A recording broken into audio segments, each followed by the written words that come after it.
Browning is an incredible woman who's come all the way from Ethiopia. She's one of the founders of the Barbara May Foundation, named after her mother, which provides maternal health care in sub-Saharan Africa. She also founded the Afar Pastoral Development Association with her husband, Ismael Ali Gardo, which focuses on improving literacy, promoting maternal and childcare, and combating the growing problem of HIV and AIDS, just to name a few. Valerie has been awarded an Order of Australia for service to international humanitarian aid, and the Rotary's International The One Award, which recognises someone whose extraordinary service activities exemplifies their ideals.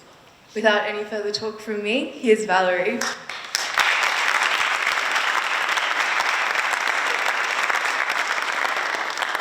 Thank you very much, and thank you to all of you. I really shouldn't be standing here, I don't think. I think it should be a real Afar in the flesh. I had one here, he still is my husband, but he's with my 5-year-old, who is a very bouncy boy. So he's not here, that's Ismael. However, I am Australian, true, but I'm still also from that part of the world. My world is the northeast part of Ethiopia, probably the most valuable piece of real estate in the world. Why? We sit adjacent to the Middle East. The Afar people go to the Red Sea, they go to the Indian Ocean, they take in part of Eritrea, Djibouti, and Ethiopia, and a big chunk of Ethiopia on the lowlands. Even today, Ismael, my husband, was listening to the Syrian news yesterday, very, very worried about what's going to happen in Idlib and what's going to happen. It affects us. We are really affected with what's happening today, with the Palestinians, with everybody. We're a family together joining geographically. Over 9 military bases are on the soil of the Afar, from big governments, starting from the US down. Yeah, Afar people are an ancient people. Take them back as far as the Pharaoh of Egypt. Their culture is built on sustainability in the hottest, driest inhabited place on earth, according to the National Geographic. Okay, so they live with the least rainfall. They are herders, pastoralists. They manage the ecology of the land and balance so that they can always have grazing and water for their goats and their camels. This is Habib. He lives on the edge of the desert. He left the construction industry to return to the lands where he was born and work as a mobile education officer among his people, the Afar. Afar lands stretch across Ethiopia, Djibouti and Eritrea, and even across the Red Sea into Yemen. They are pastoralists, which means they lead their herds of goats, sheep, cattle and camels, following water and pasture. They have done this for thousands of years, moving like there are no borders. Whatever they own has to be packed onto a camel, including their home, a dome structure made of rounded sticks and woven palm leaves. Nothing in our world of comfort, technology and material possessions connects us with the Afar world. Everything about the Afar is alien to us. The land is the hottest inhabited on earth. It is dry and seemingly barren, desolate. Living so lightly and moving constantly is utterly foreign to us. This is the Bagale Lake. A miracle happens here every day. Thousands of animals and their Afar shepherds appear out of the so-called barren land to come and drink. For the Afar, this is normal. To us, it was mesmerizing, almost mystical. Drought and disease and hardships are not new. These and other difficulties have been dealt with by the Afar again and again. But now there is a new and colossal problem. 4 regular rainy seasons a year has been reduced to 2, and those 2 seasons have been shuffled.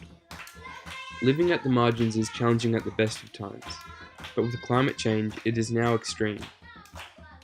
So dare I ask, in your conversations with others about climate change, if they are not about the urgency of the issue, the economic and employment opportunities available, the moral obligation we inherit.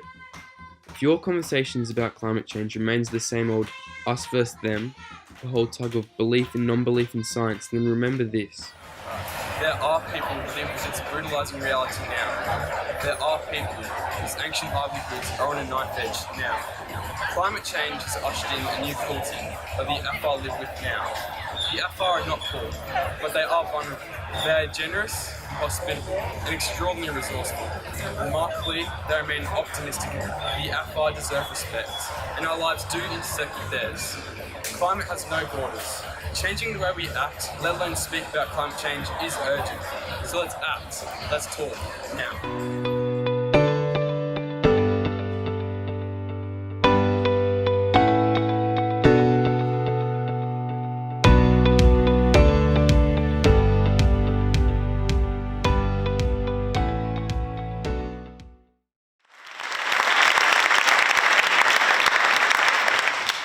Matthew is my nephew's son, so he's my grandnephew. Aren't I lucky? We were here, these are films from this year. So I'm, at this minute, very homesick. This is the life I live. This is the life you live. I hope by talking to you, we can make a connection.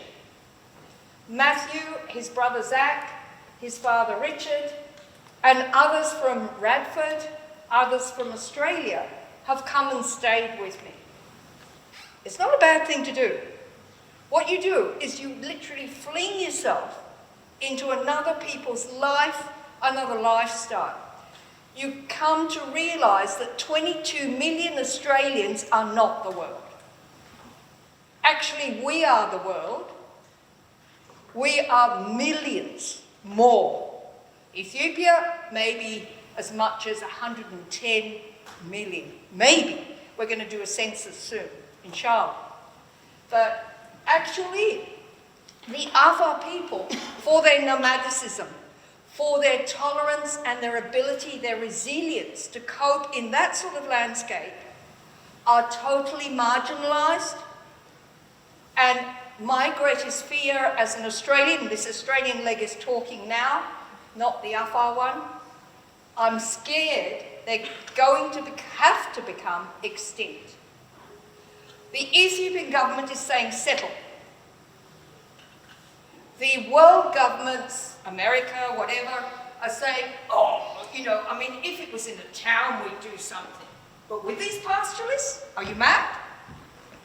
And so, as APTA, as the Afar Pastoralist Development Association, the organisation I've now worked for 25 years, and I'm not the boss, by the way, I'm the program coordinator. We run mobile education, mobile health. That Habib, he's one of my boys. He's a coordinator for this area in health and education. So he checks on all of the teachers of the area, all the health workers, the women extension workers, to see that they've done their daily work. He brings me the monthly reports. He tells me the problems. The dam you saw is clogged up with silt. And this season, it will not hold any water, is what the clan leaders have said. We need to dredge it out. Richard's trying to raise money for that. Costs about 10,000 Australian to dredge it with what we have, a front wheel loader, to get the fuel and all the needs of the front wheel loader there. It costs about 10,000 Australian. It takes 15 to 20 days to do the dredging. Okay, what are these people doing? How are they coping? The story I tell you, I hope it won't disturb you to depression. It should not. What's happening is they were fine until around about 2008. As I said, I've lived there 30 years. I saw them with so much milk, two boys upset with each other, fighting each other, saying, oh, your father is not as strong as my father. They threw milk over each other. in a fight. I saw them do it. Today, they cannot find milk in the house to put tea into tea, this much milk in the bottom of the cup. Before, I was offered up to 3 litres of milk. Drink it all yourself, that's for you. But now, milk is becoming a luxury to pastoralists, not just because of drought.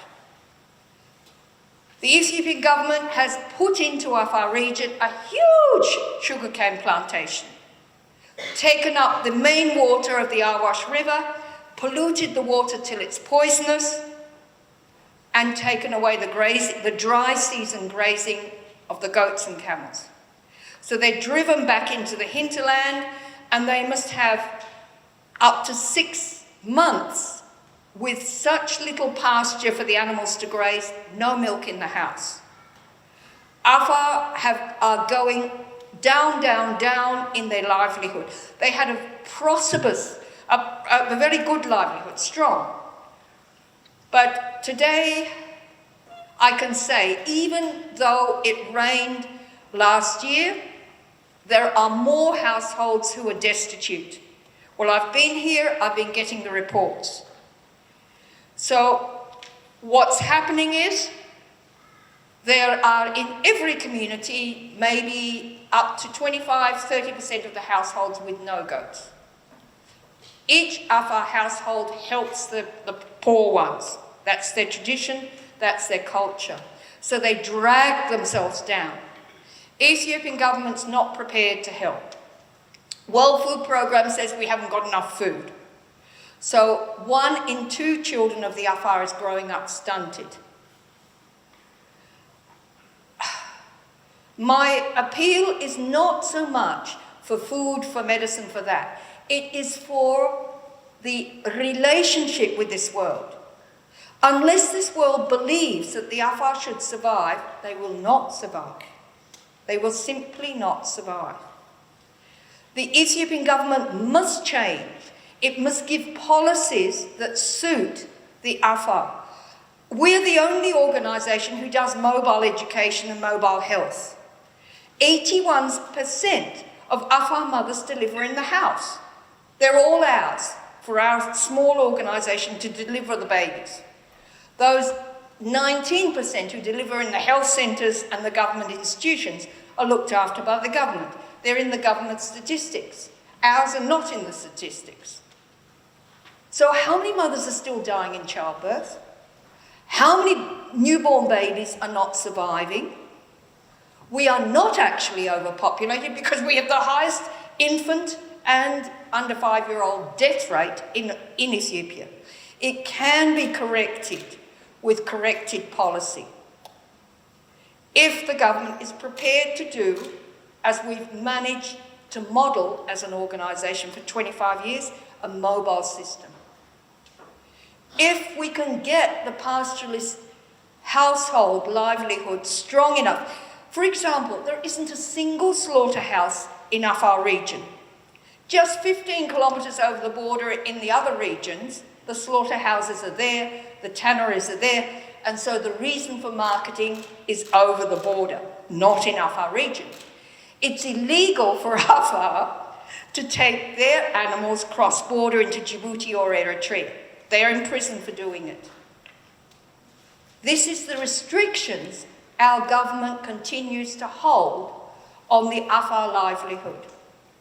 And yet, for planet Earth to survive, these people traditionally, by their knowledge systems, have some of the most amazing ideas on meteorology, on water preservation and pasture, which could help the climate change debate so much, I believe. They harvest steam. Steam coming out of the ground, they drink it. That's in places where it rarely rains. So we have a highly volcanic land. There is an underground stream of water passing through volcanic lava.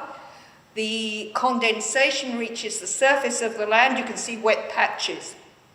They dig for what they call the eyes of the steam. They build a rock house over the top. They collect the condensation and drink it. Afar know how to survive. They've done it for hundreds, thousands of years. But no ability. We are really stopped from going ahead. It's really, really tragic, I think. Not just because I married an Afar man, not because my children are Afar, but because I would see all day long the abject misery of people who shouldn't be in misery. We do have a beautiful culture. With the Afar, as a nurse and a midwife that I am, I've never treated anybody, not a single person, for depression. We do not have any reason for suicide. So we have a together community social system which we could help the world with, we could help Australia with. But no.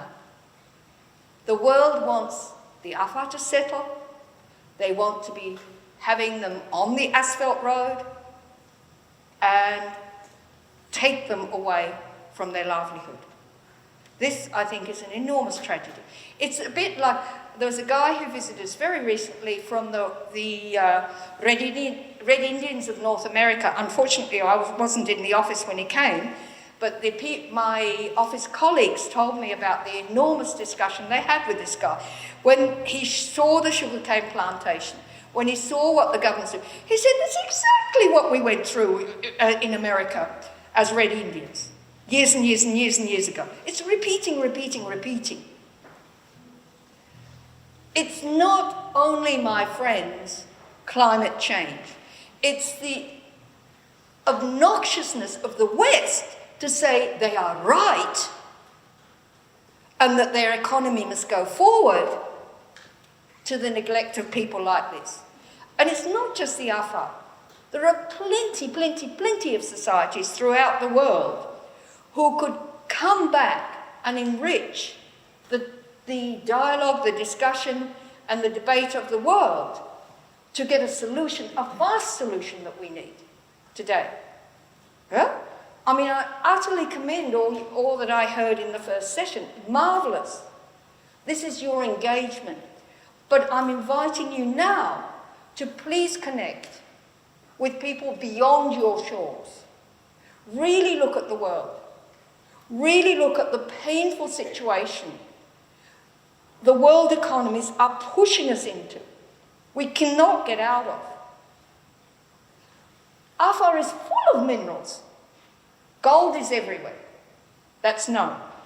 It's thought that there are other minerals because of the ancient volcanic systems that have gone on in the Afar. We have one active volcano.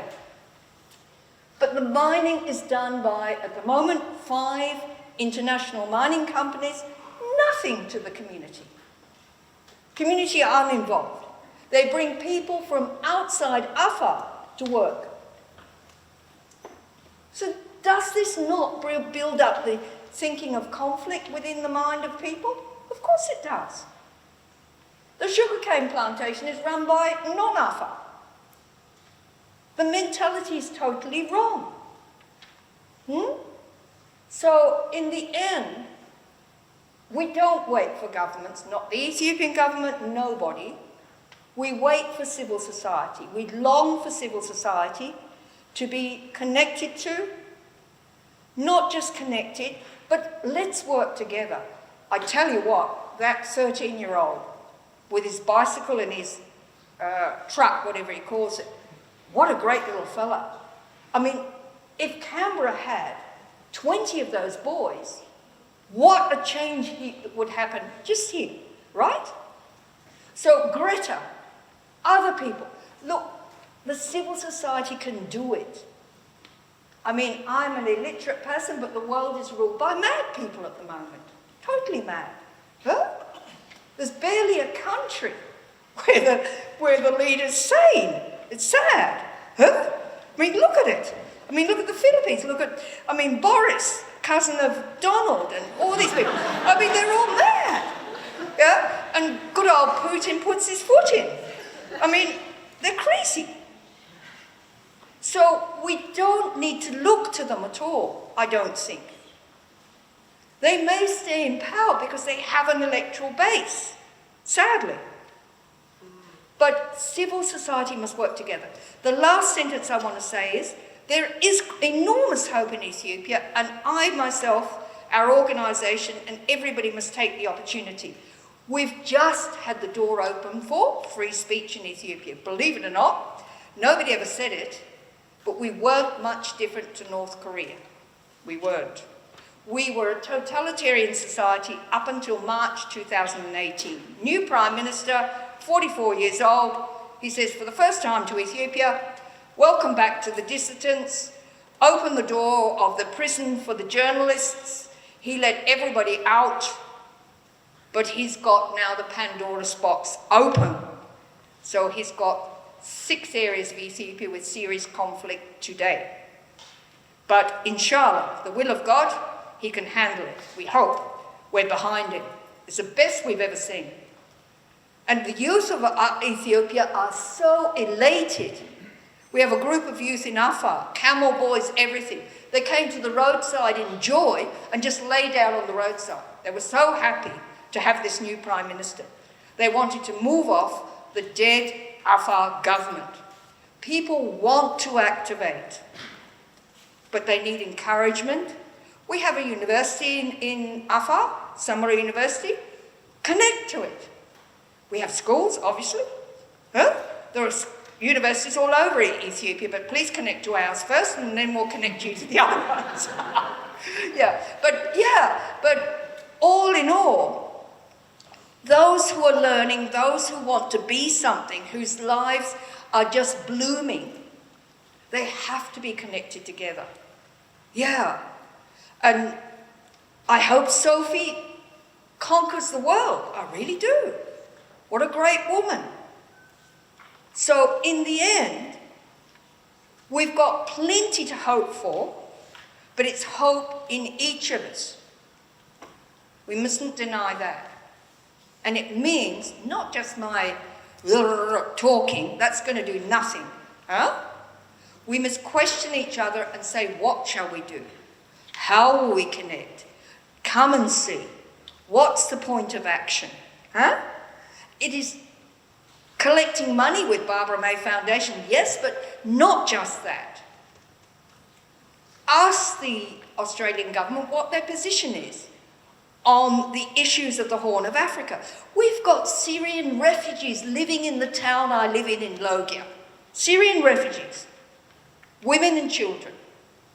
The mosques of Afar collect money for them every Friday. Yes. So we cry for each other. The Yemenis are in terrible condition, let me tell you.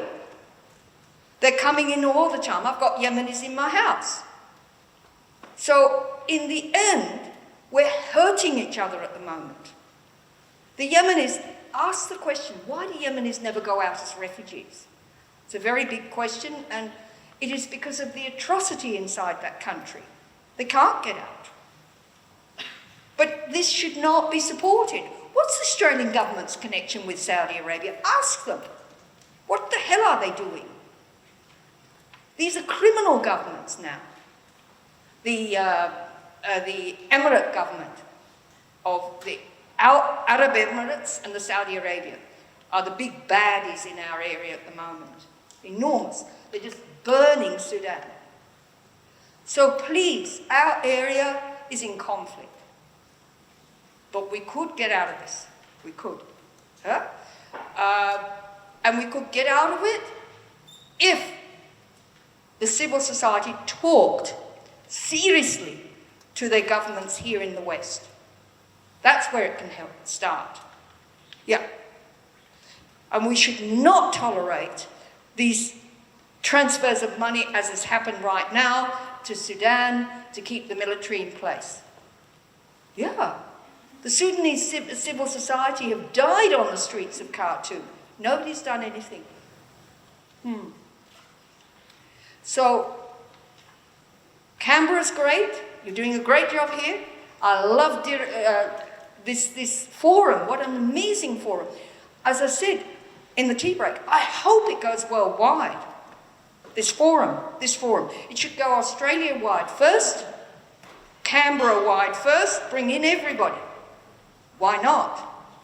Then get all the universities in. Then double, go. Keep going. Don't stop. This is much more important than actually looking internally at yourself and seeing how far you can climb the tree. I'm sorry, that was a nasty word to say at the end, but that's what I feel about. I really do. Because we've got a short time on the environment, but we've got a short time, unfortunately, on a lot of the world now. If we start another war, where are we going? It could happen. There is possibility. Huh? But what we know in our part of the world, we will be in abject misery if that happens. We know. But it will serve the interests of Donald and Boris and others. But we have to be absolutely clear of the stand of the civil society. Civil society networks are the most important thing in the world. 100% I believe that.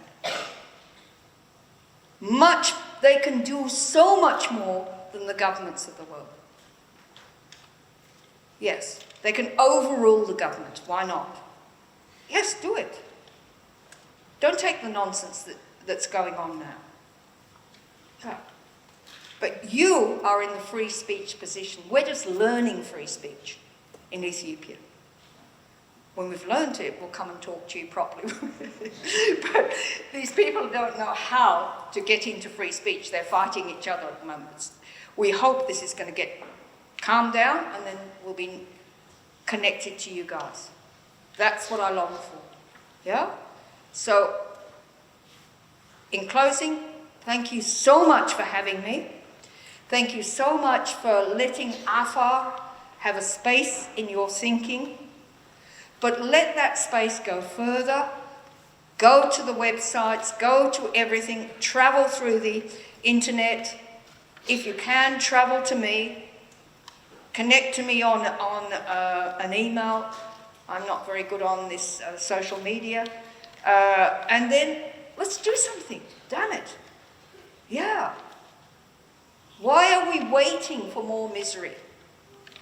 It's going to happen if we don't do something now. And we cannot get to those famous Millennium Development Goals, the Development Millennium Development Goals of 17, unless we do something. It's already been stated by the UN that the goal to stop poverty by 2030 is absolutely, it cannot be done. Since 2017, which is very recent, we've doubled poverty, not lessened it in real terms. So if we're going to go on this trend where it's America first, Australia first, everybody first, we're going nowhere. We've got to change that entirely. From economy, we've got to go to humanity. So thank you very much.